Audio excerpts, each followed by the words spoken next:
She was left alone in the middle of nowhere, with nothing but the clothes on her back and the sound of footsteps walking away from her. No phone, no food, no way out. And by the time the sun went down, she realized that the people who were supposed to protect her had become the very ones who destroyed her. But what happened next, what she did to survive, will stay with you long after this video ends. Before we dive into her story, drop a comment below right now. What time is it where you are? And where in the world are you watching from? Your comment means everything to this channel. Her name was Mara. She was 23 years old, and if you had seen her 6 months before everything fell apart, you would have thought she had a quiet, simple life. Not perfect, not filled with luxury, but steady. She lived in a small town near the edge of a dense forest region in a rural part of the country, where the roads were long and the neighbors were few. She worked at a small grocery store during the week, saved her money carefully, and spent her evenings reading or helping her elderly neighbor with small chores around the house. Mara was the kind of person who never asked for much. She had grown up learning that life was hard, that you had to earn every single good thing that came your way, and that trust was something you gave slowly and carefully. She had no parents, not anymore. Her mother had passed away when Mara was 16, and her father had walked out of her life long before that. She had spent years navigating the world alone, quietly building herself up from the inside. She had no close siblings, no safety net, just herself, her small savings, and a belief that if she kept doing the right thing, life would eventually be kind to her. But Mara made one mistake, and that one mistake cost her everything. She trusted the wrong people. It started with a job offer. A distant cousin she barely knew reached out to her through a message, telling her about a work opportunity in a remote area, something about land management, agricultural research, helping a group of people document a stretch of wilderness for a development project. The pay was described as good.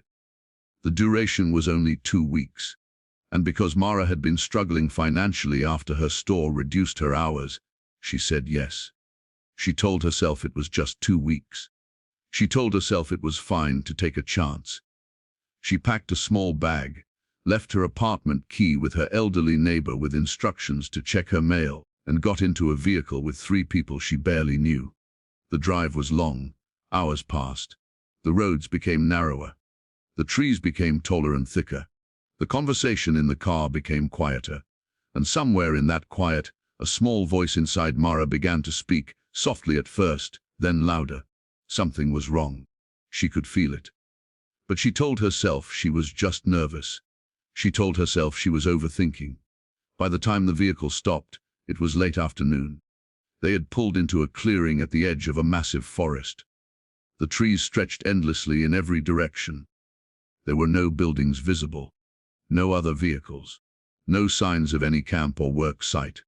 Mara stepped out of the car and asked where the work location was. One of the men pointed vaguely into the trees and said they needed to walk a bit further. She followed. They walked for maybe 20 minutes into the forest, deeper and deeper, until the light began to filter strangely through the canopy above. Then they stopped. And then they told her. There was no job. There was no project. They had brought her here because of a dispute, a financial conflict between her distant cousin and another party that Mara knew absolutely nothing about. They had used her as a pawn, and now they were leaving her here, in the middle of this forest, as some kind of punishment or leverage. They took her bag. They took her phone. They took her small amount of cash, and they walked away. Mara stood there in disbelief. She called after them. She begged. She told them she had nothing to do with whatever conflict they were talking about. But the sound of footsteps just kept fading. And then the forest swallowed the silence whole. She was alone. For the first few minutes, Mara did not move. Her brain simply refused to process what had just happened. She stood in that spot, staring in the direction the men had gone, her heart pounding so hard she could feel it in her throat. The forest around her was enormous. The trees were old and dense, the kind that block out large portions of the sky. The air smelled like soil and pine, and something she could not name, wild and ancient and indifferent. Then the sun started to drop, and that is when real fear arrived. Mara had no survival training. She was not an outdoor person. She had grown up in small towns and spent most of her life inside four walls. She did not know how to build a fire. She did not know how to find clean water. She did not know which direction led back to the road, or how far they had driven before entering the forest, or how many miles of wilderness surrounded her in every direction. She only knew one thing with complete certainty. If she did not start moving, if she did not start thinking, she was going to die out here. So she started walking. She chose a direction based on nothing more than the fading light, trying to move in a straight line, telling herself that every forest had an edge. She walked for what felt like hours. Her shoes, which were simple flat shoes meant for a workplace, were not made for uneven ground. She twisted her ankle twice. She walked through mud. She pushed through low branches that scratched her arms and face. The light dropped completely, and the darkness that came was not like the darkness of a room or a street at night. It was total. It was alive. Every sound around her, the crack of a branch, the rustle of leaves, the call of some unseen animal, made her stop and hold her breath. She had never felt so small in her entire life.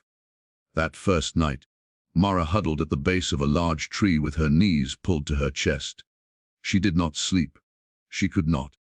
She spent the hours cycling between crying silently and forcing herself to breathe steadily, trying to hold on to whatever calm she could find inside herself. She thought about her elderly neighbor. She thought about her little apartment. She thought about how ordinary her life had been just 24 hours ago. And she made herself a single promise: she was going to get out of this forest alive. She did not know how, but she was going to do it. When the first thin light of morning crept through the trees, Mara stood up. Her body ached. She was thirsty. She had not eaten since early the previous morning. But she pushed all of that aside and began walking again. On the second day she found water, a small stream cutting through a low section of the forest floor. She knew, somewhere in the back of her mind, that drinking untreated water from a stream carried risks. But she also knew that dehydration would kill her faster than bacteria would. She drank. It was cold and tasted like earth, and she had never been more grateful for anything in her life. She began following the stream. She had heard somewhere, sometime, that water flows downhill and eventually reaches civilization. She held on to that idea like it was a rope thrown to her in deep water. She walked alongside the stream, climbing over rocks, wading through shallow sections, always moving forward. The hunger was another thing entirely. By the second afternoon, her stomach had stopped growling and had moved into a deeper, quieter kind of emptiness that felt almost frightening. She found some wild berries growing near the stream bank, dark red ones, and she stared at them for a long time. She did not know if they were safe. She ate just a few carefully, telling herself she would stop immediately if anything felt wrong. Nothing happened. She ate a few more. They were bitter and small, but they gave her something. The forest was not just a physical challenge. It was a psychological one. The isolation pressed against her mind like something physical.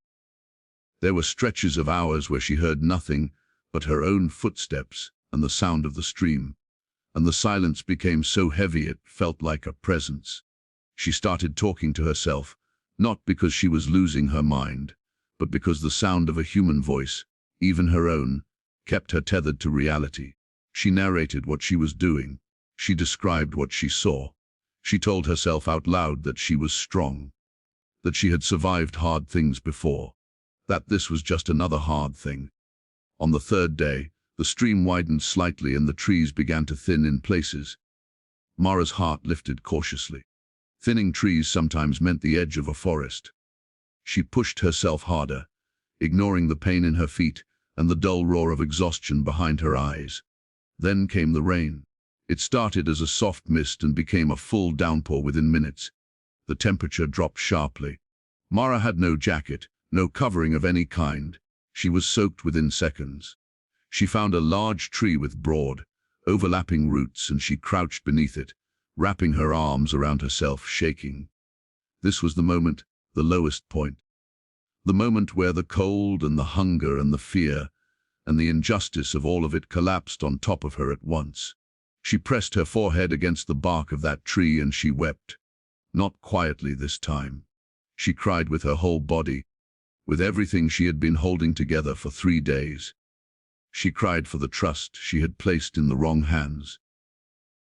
She cried for the life she had been building, slowly and carefully, that had been ripped away from her in one afternoon.